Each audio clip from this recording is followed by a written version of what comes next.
Alternates, please also state your name if you are attending on behalf of a board representative. Mallory Senate. Nancy Yarnell. Here. Win Dang. Here. Mara Lisa Amador.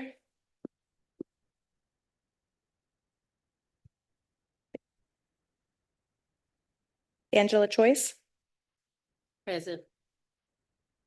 Thank you. Please be sure to use your microphones. Robert Goodman is excused. James Green. Present. Basti Amaro. Marlene Ramnon. Laura Schultz. Here. Elizabeth Clark. Present. Isis Williams is excused. Michael Corbett. Here. Madeline Cruz. Here. Takesha Saffold. Chelsea Reed is excused. Lou Ferry. Here. Thank you. We have a quorum. Thank you. Are there any modifications to the agenda? No, Madam Chair. Yes, Madam Chair. Oh. Sorry. Madam Chair, we'd like to table item 3A until the next meeting. Do we need a vote on it? Yes, please. Okay. All those in favor on tabling item 3A to the next meeting, please signify by saying aye. Aye. All those opposed? Madam Chair. Sorry, we need a motion and a second, then we Oh, I'm sorry. I apologize. Okay. Motion, please. We have a motion to table item number 3A to the next meeting. Jerome Hill, I'll make a motion for 3A, LCB board member. Have a second, please? I can second. Okay, we have a motion by Jerome and second by Miss Elizabeth Clark. Thank you. All right, now we can vote. All those in favor of tabling item 3A to the next meeting, please signify by saying aye. Aye. Those opposed, nay. Okay, motion carries. Are there any changes to the minutes? Okay, if not, can I have a motion to adopt the minutes as presented? Anybody would like to make a motion? Jerome Hill, I'll make a motion to go ahead and adopt the minutes. Thank you, Jerome. Should I do it? A second, please. I'll second. Elizabeth, thank you again. All those in favor, please say aye. Aye. Aye. Aye. All those opposed, nay. Okay, motion carries. So, we skip to F, right? Or, Could you No. please motion and a second if there are no modifications to item 1E?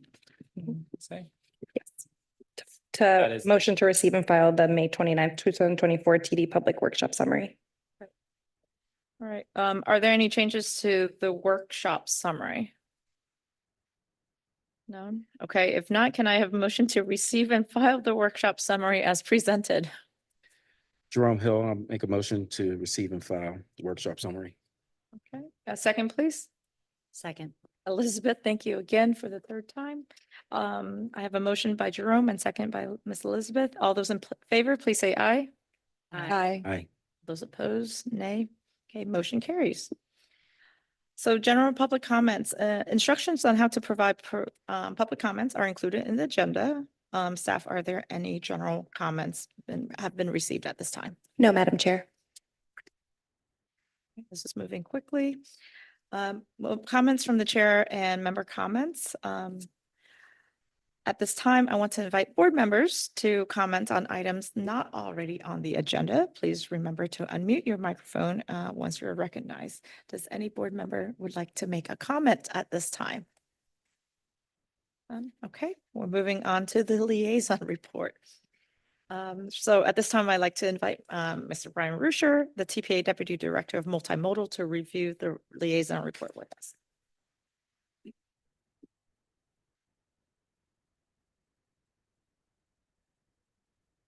Thank you, Madam Chair. Brian Ruscher, Deputy Director of Multimodal here at the Transportation Planning Agency.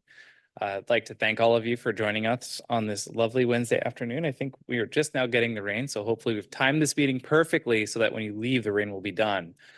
First order of real business today is welcoming Palm Trans Executive Director. So if I could please have Ivan stand to be recognized. And if you want to come and say some words about your experiences, that'd be great. We're very fortunate to have Ivan. He's got a lot of experience, and I hope he can elaborate on what's his dream for Palm Tran and Palm Tran Connection. So take it away.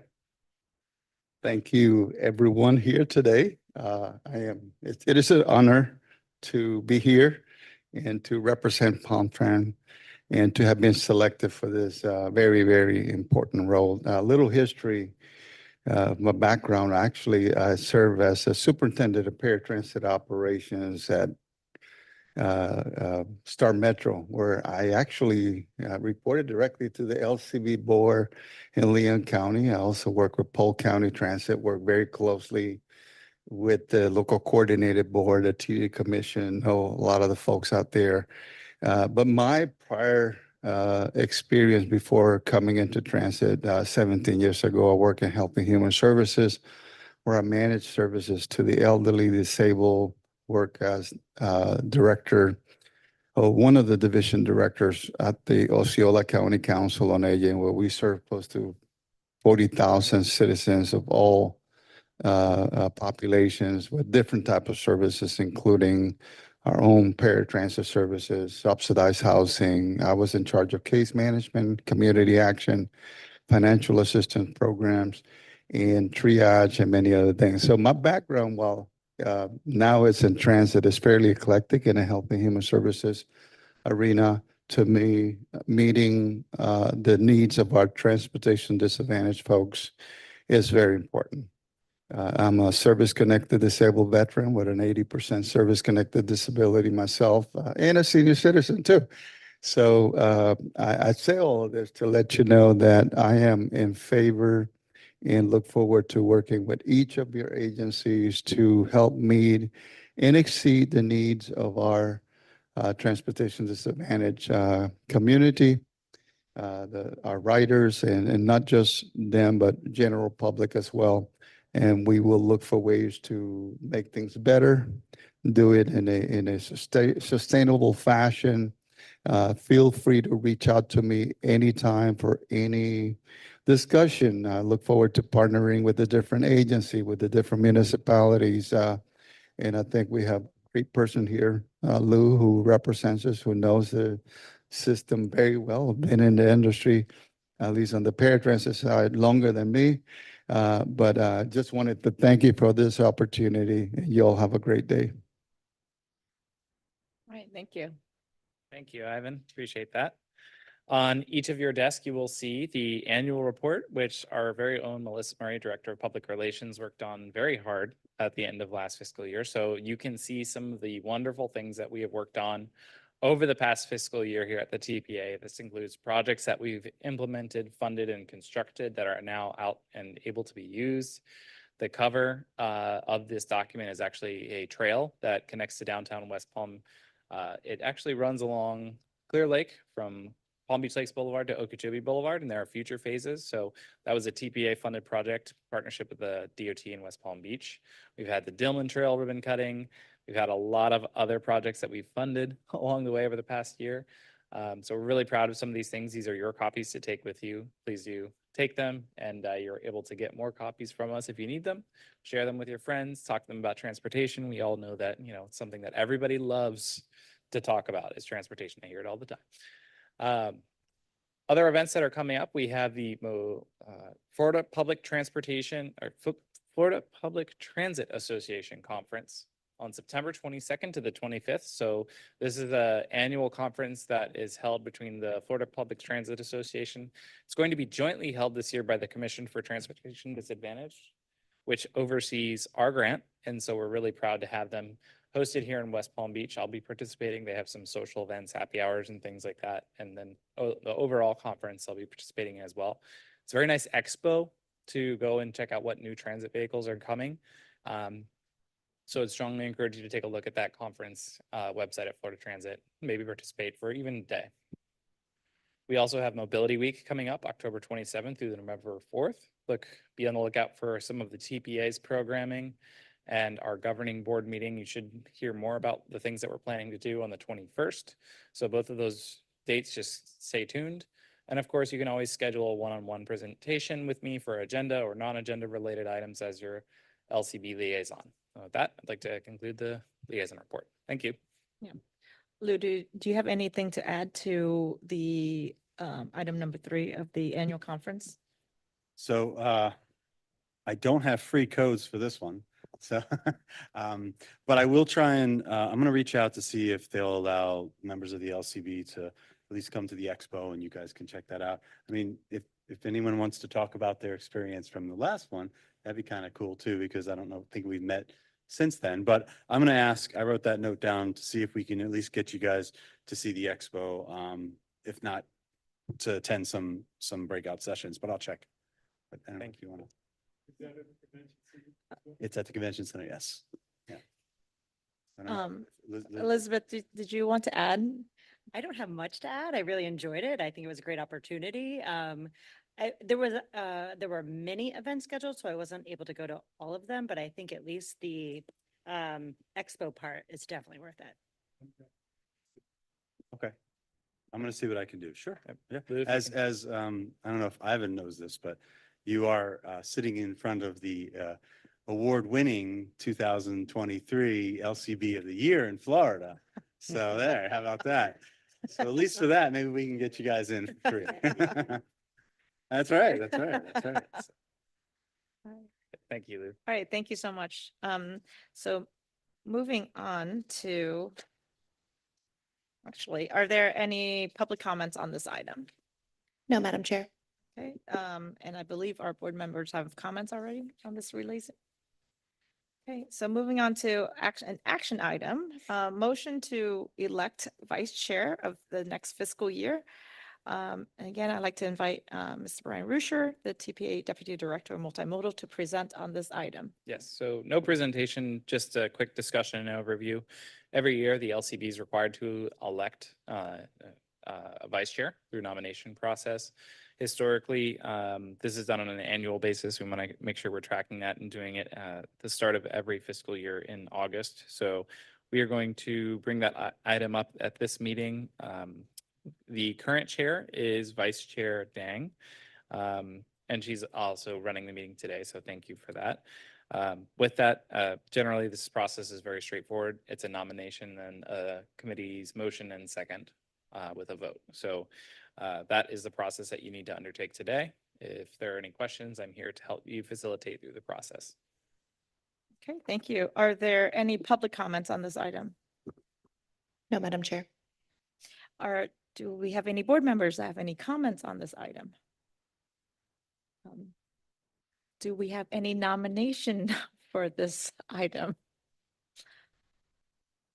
I'm happy to serve as vice chair again, if everybody would have me. I've served on various boards for the TPA in the past 10 years. And so this is one of the few that I do, and I'm happy to serve again if the board will have me.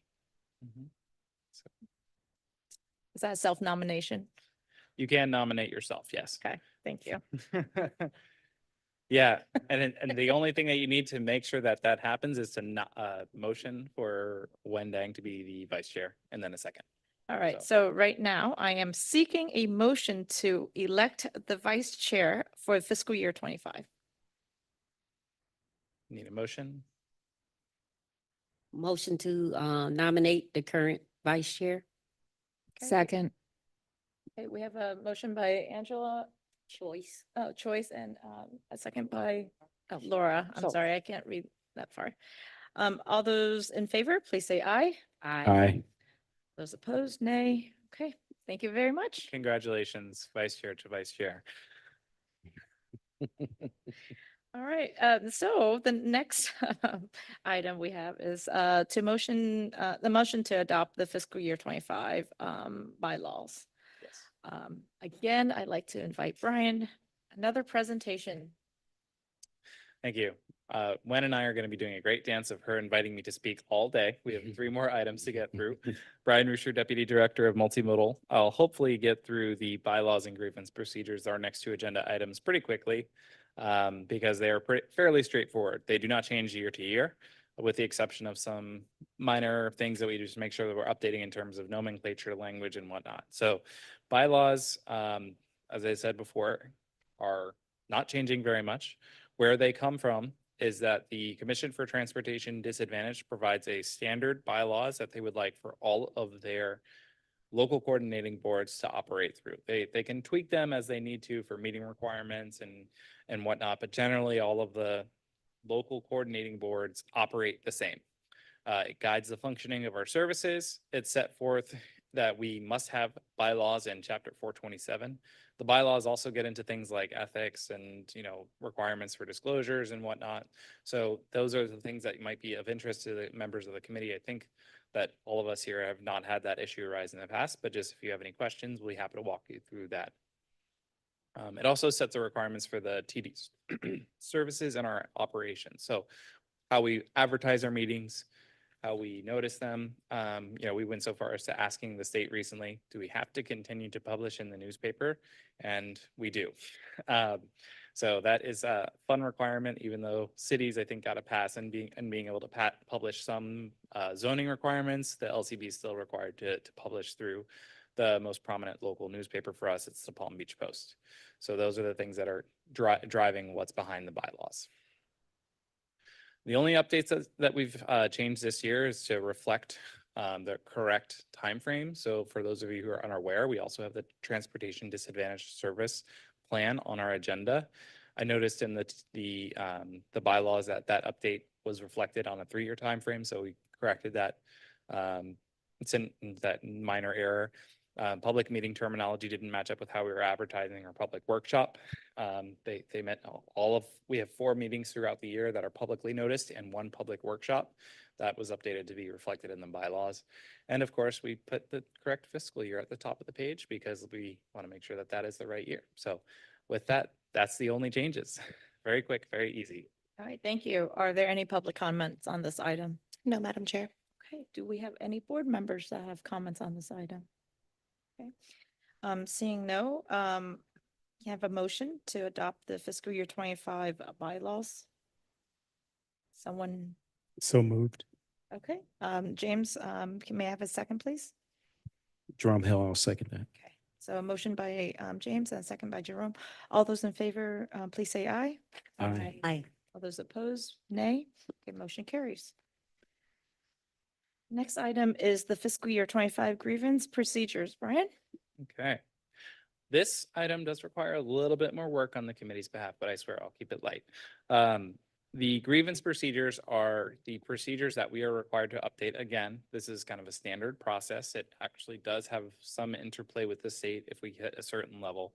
And it requires our committee to go through, our local coordinating board to actually appoint some members. So I'm going to walk us through what the grievance procedures process looks like, just as a refresher to everybody. And then we get to appoint a grievance subcommittee. And that's always fun and exciting because, you know, it seems like we have a great volunteer corps and we always have an abundance of people wanting to serve on the grievance committee. Okay, so what are grievances? Not all transportation experiences are perfect. That does apply across the spectrum of transportation services. Walking, biking, driving, transit is not excused from that type of complaint structure. So how does it interplay with Palm Tran Connection when a rider has a bad experience? They first must start at the top left-hand graphic on the screen here. The rider will submit a complaint to the CTC, Palm Tran Connection, our community transportation coordinator. The CTC goes through an interview process with that rider. And from there, they have 24 hours to respond to that complaint if it's safety related. So if it's something where the rider was put into an unsafe circumstance, they have a shorter time frame to respond than if it's a non-safety complaint, such as something was inconvenient. The CTC then goes through a number of steps to review the evidence. Complaints are ruled upon.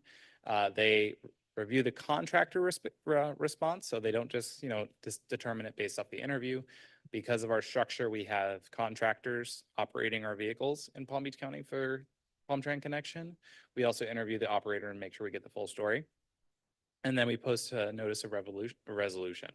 It is either resolved, be it through steps independently by Palm Trans Connection, or it goes unresolved, in which case a formal complaint needs to be filed.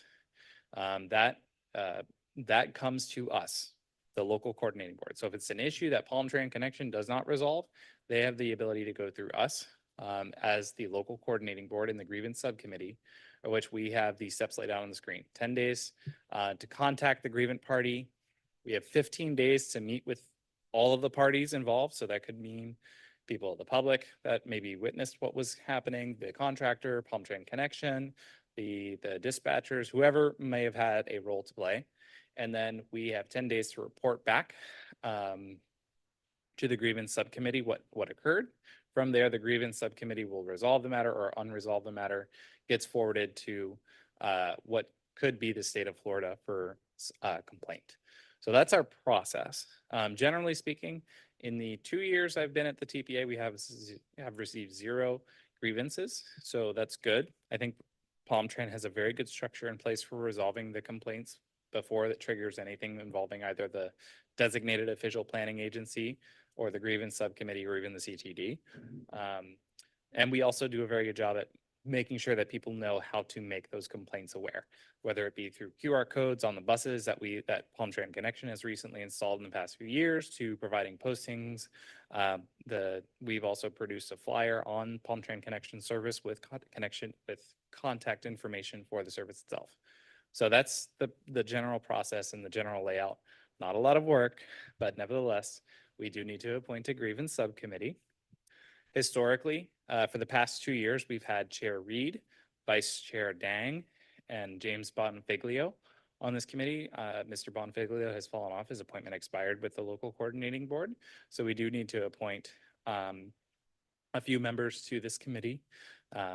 I did not speak to Chair Reed, but I feel like she would probably be happily serving if she were asked. So we can volunteer her if we would like, but we do need a few other members as well. So I'll let the chair go through a nomination process and motion for approval on that. But if they have any questions, I'm here and happy to help facilitate.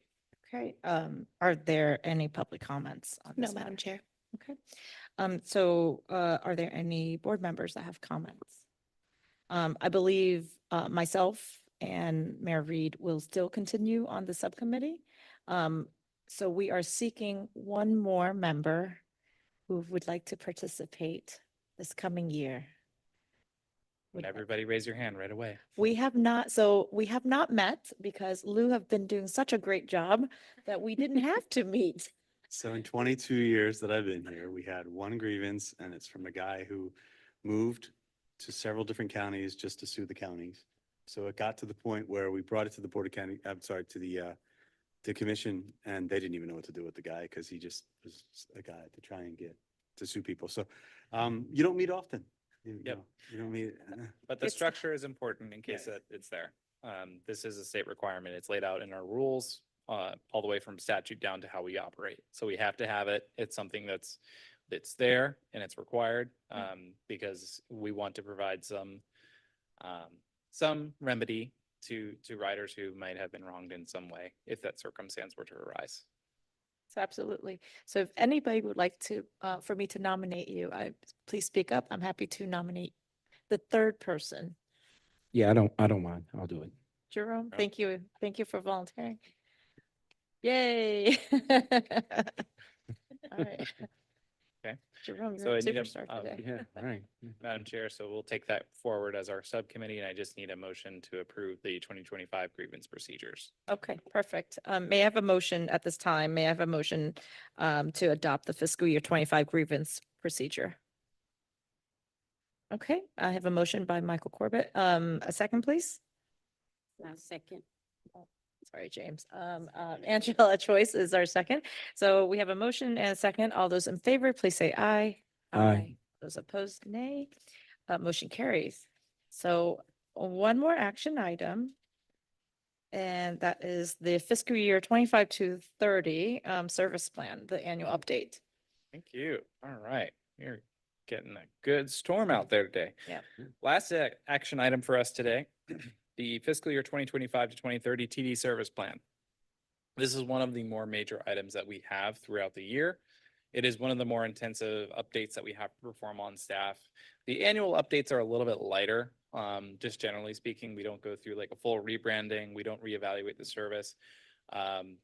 Just to give everyone kind of an idea of what this looks like, we go through and we update all of our data from the census. So usually we have it on a rolling annual basis. We try to make sure that it's the most recently available data is out there. We try to update and keep in line with whatever service changes are happening at Palm Tran Connection.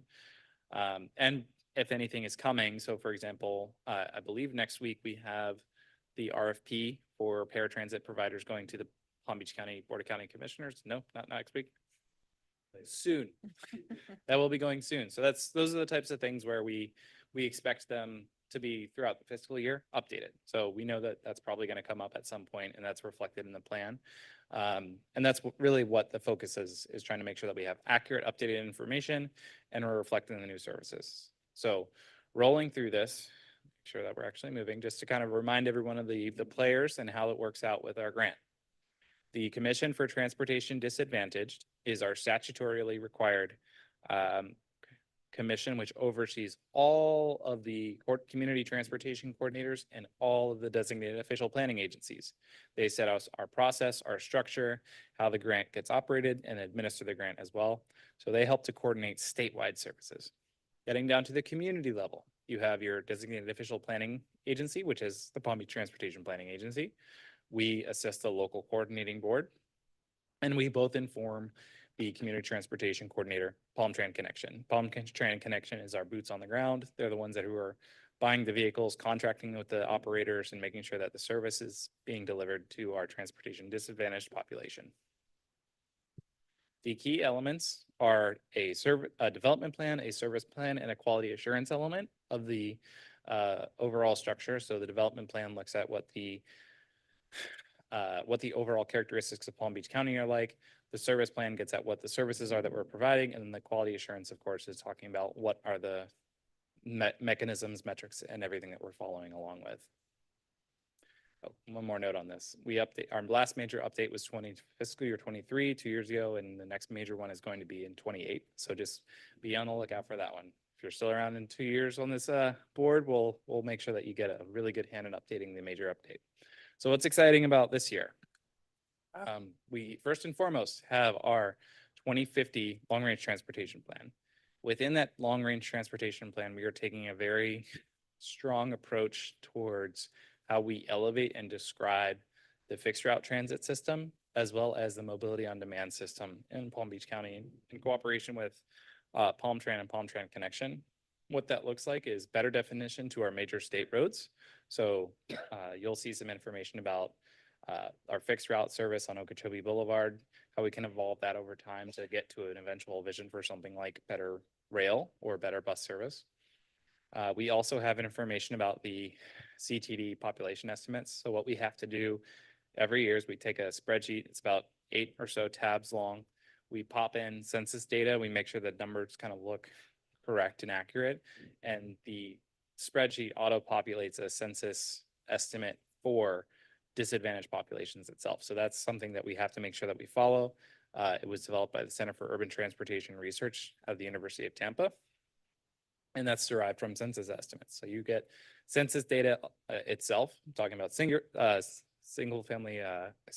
car households or no car households in Palm Beach County, areas of where there are strong concentrations of economically disadvantaged persons, elderly, et cetera. All of that is included. Some new fun and exciting stuff that we are starting to dive into is origin destination data.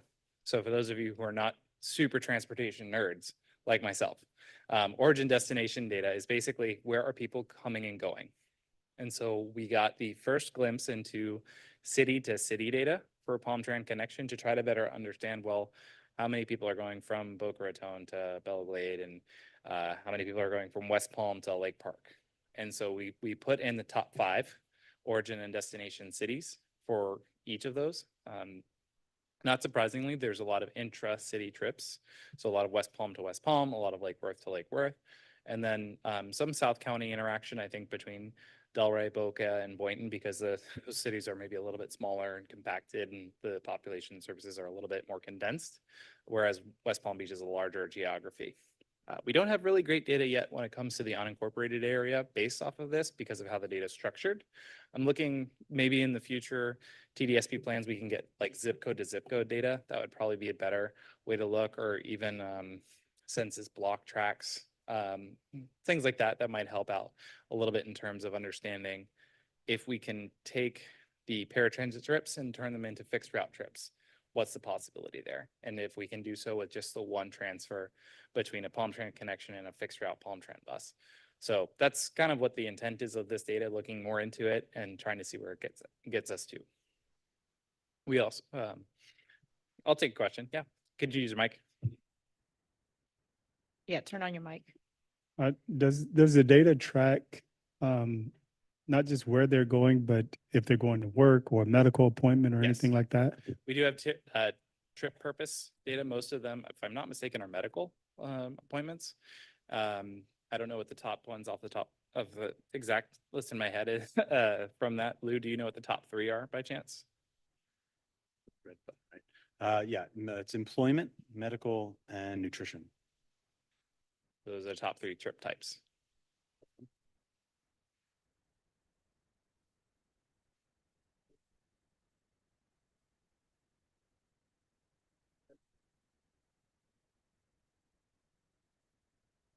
Everyone that is qualified, applies and is qualified, can use the system. Thank goodness they don't all call at one time.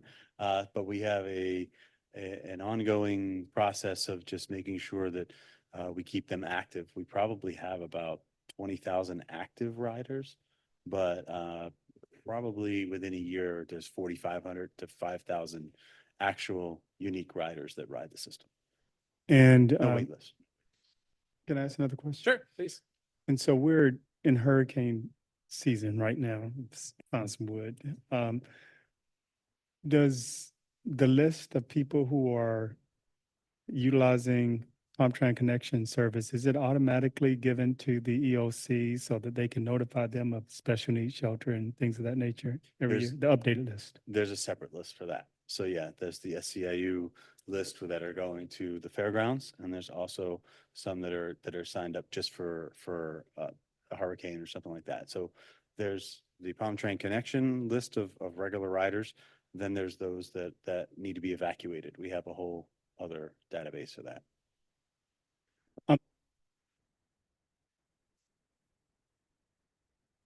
Every year. Look at the list, the requirements of tax. We want to make sure that everyone.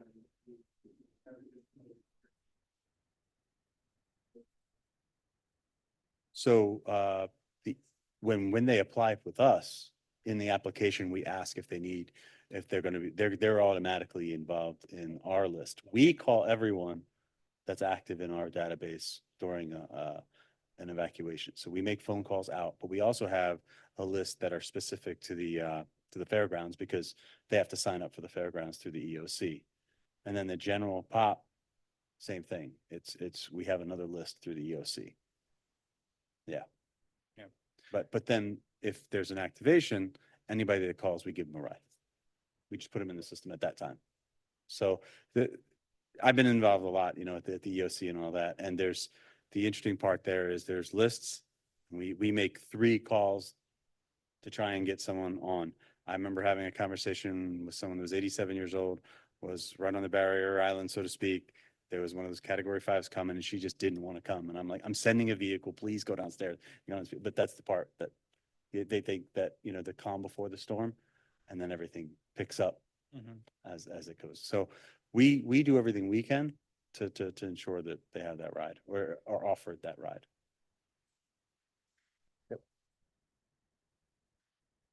Okay.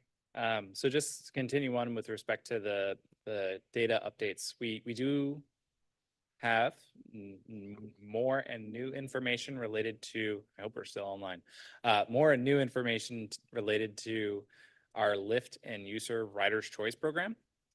The cost for those rides are coming in at about $12 to $31, I think is what I saw from the min-max for what it's worth for those rides.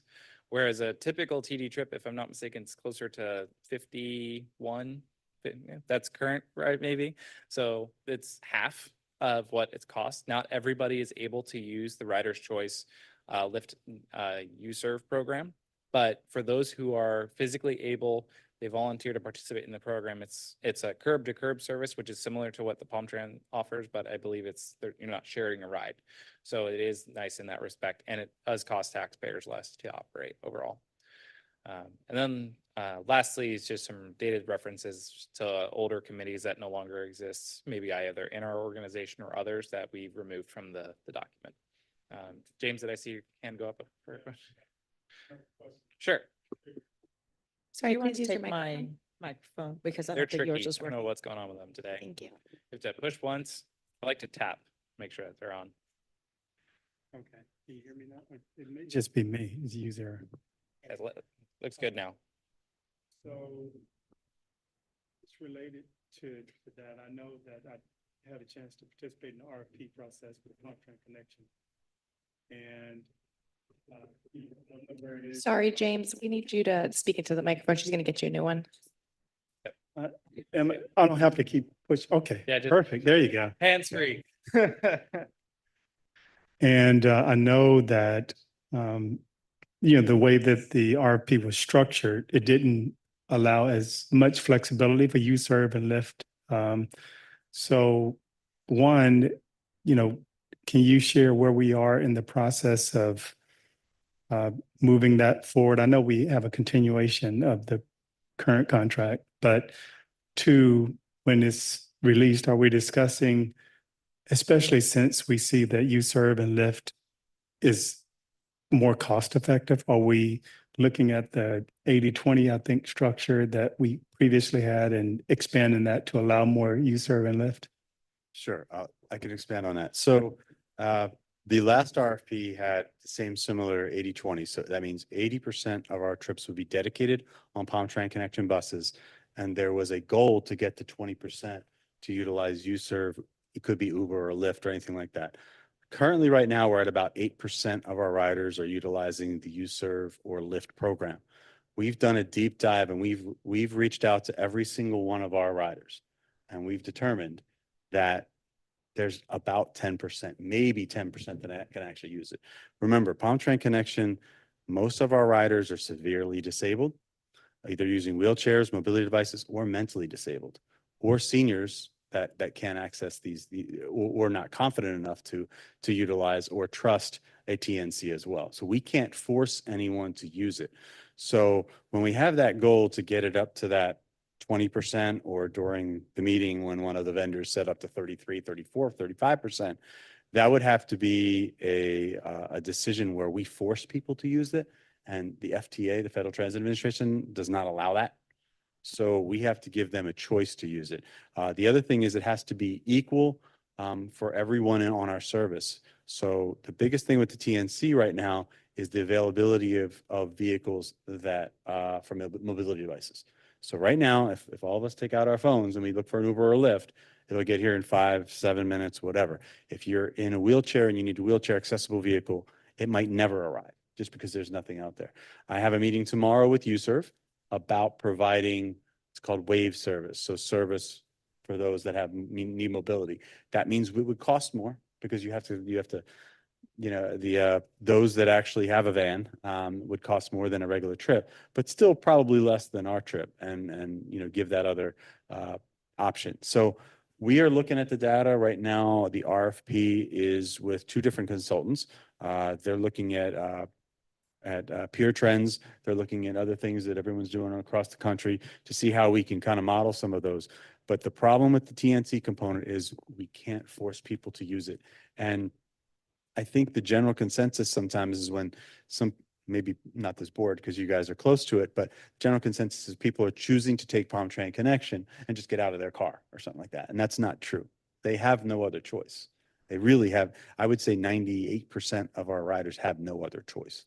It's not convenient. Think about all of us. Is it convenient to have to figure out what your day is going to look like by 5 o'clock today or tomorrow. And then ride with other people, up to 6, 7, 8, 9, 10. We have, 12 and 2 vehicles. We pack them up. So it's not convenient where people are just taking the trips to take the trips. So we're looking on how to utilize it better. Now, one thing is with the TD program, the Transportation Disadvantage Program, for those that are under the poverty level and not disabled, we can kind of technically TD wise, we could force them to use any means of transportation we want.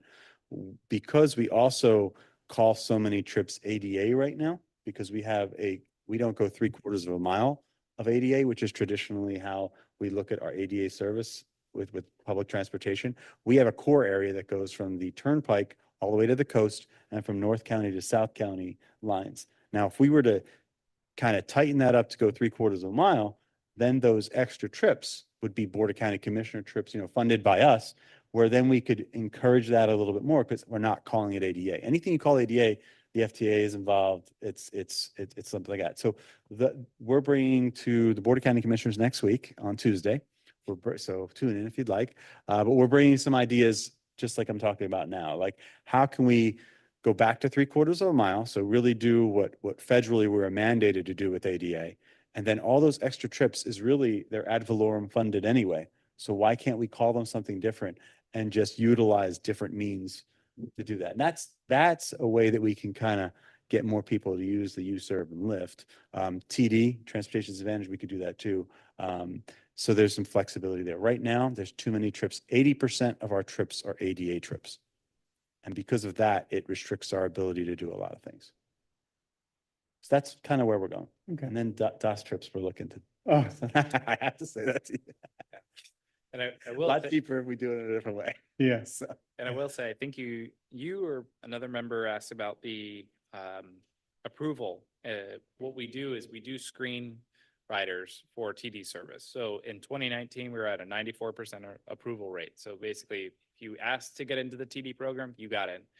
In 2023, it was down to 75%. We've ticked up a little bit since the post-COVID bump was 2020 was at 100% because I think we just approved a lot more, but Right. we have declined substantially since 2018 and 2019, which were both above 90% of approval rating. So when we go through that screening process, there is an option and an avenue for them to get a discounted fixed route service card as well if they don't qualify for the full paratransit service. and the eligibility process changed from a registration process back in 17. 21, about 21, we changed to an interview process. During that interview process, we have a 3-step process. And in the first step, we actually describe what Palm Tran Connection is, how you would get, and a lot of people self-deny themselves before getting to that application. That's why the application rate, when you actually do apply, most people get through because we've already weeded through those that can't. Was that the purpose? The purpose was, we had a registration process. You just filled it out and really it was, you had a doctor sign that you needed it. Well, your doctor will sign anything you want, right? So it was just, we stamped it, yes, yes, yes. So now the process was more about looking at someone's needs for transportation rather than it all be based on disability or based on something like that. So it was based on what is your need? Because now we educate them in that first step. We educate them and say, oh, you live in Century Village, you know that there's a bus there, or you live in South County, or can you use the fixed route? There's a fixed route. And we probe a little bit more. What is your top 5 destinations that you go to? Do you go to Publix, Walmart? Okay. Do you know that Publix, there's a bus that goes there? This is just for those that are just disabled, that can't get the fixed route bus, and then we describe the actual service and people are like, oh, I thought it was just a taxi service. I thought I could just get on and go anywhere I want. No, it's a shared ride system, costs $3.50 each way. So a lot of people self-deny because they realize, oh, well, that's not what's right for me. And actually the Transportation Disadvantage program we kind of administer here and give advice to, they look at transportation TD service and eligibility as the last resort, not the first resort. You're supposed to see, does anyone have a car around you? Can you rely on anything else than just defaulting to, let's take Palm Tran Connection. So. I'll just keep Too that. much? I just, one more question. I want to ask you more. Because it seems like, routing, say, fixed route, there's a tendency to encourage ridership. It takes more cars off the road. And so we always want ridership to go up. But am I wrong to assume that that's not the same with, Powertrain. yeah, with You're correct. paratransit? Yeah, so, Okay. so the best thing for paratransit to control costs is a quality, fixed route. If we Mhm. can push more people to the fixed route, we can. Fortunately here, the way that our services with the headways that we have, we're really good, maybe military east.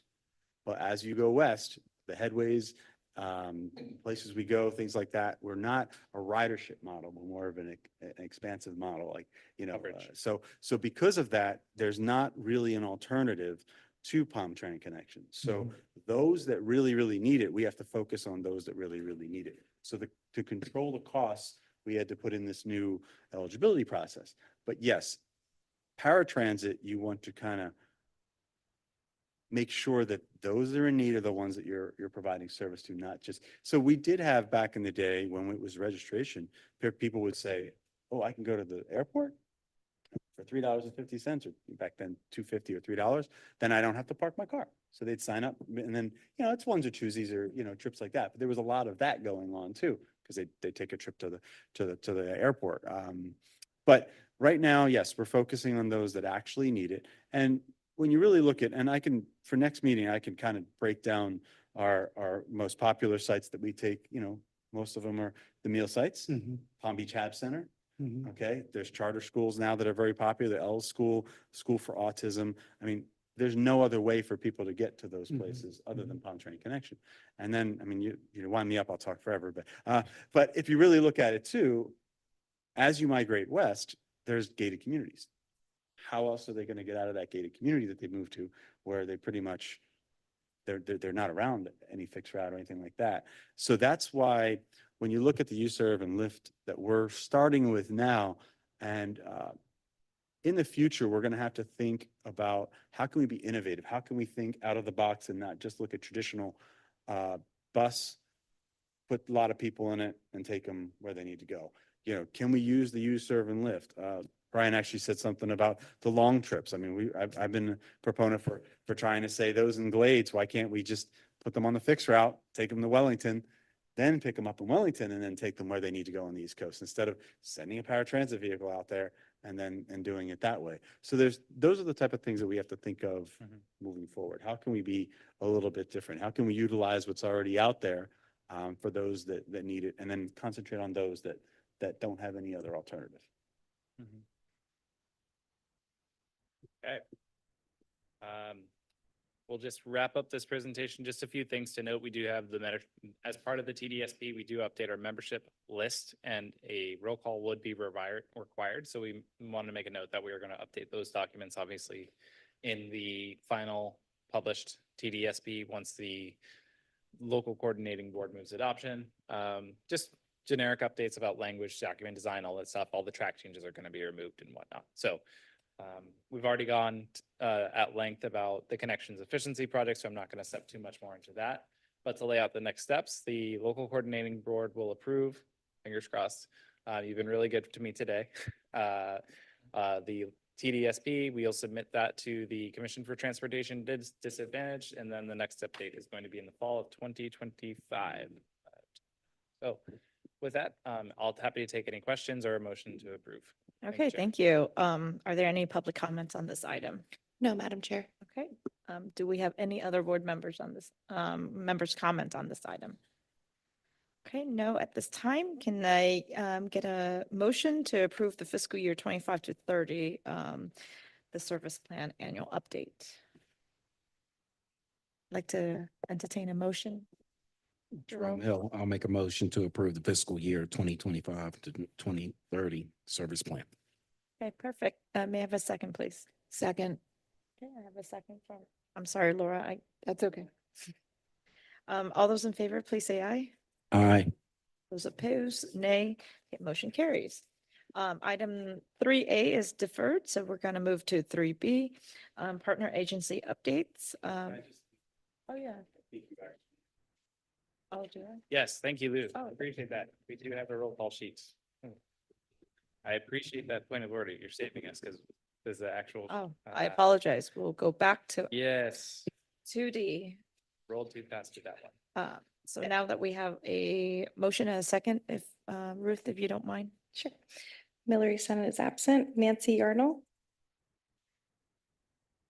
Wen Dang, Yes. Jerome Hill, Yes. Angela Choice, Yes. Robert Goodman is excused. James Green, Yes.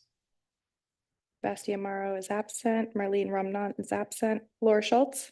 Yes. We're not able to allow that. I'm sorry.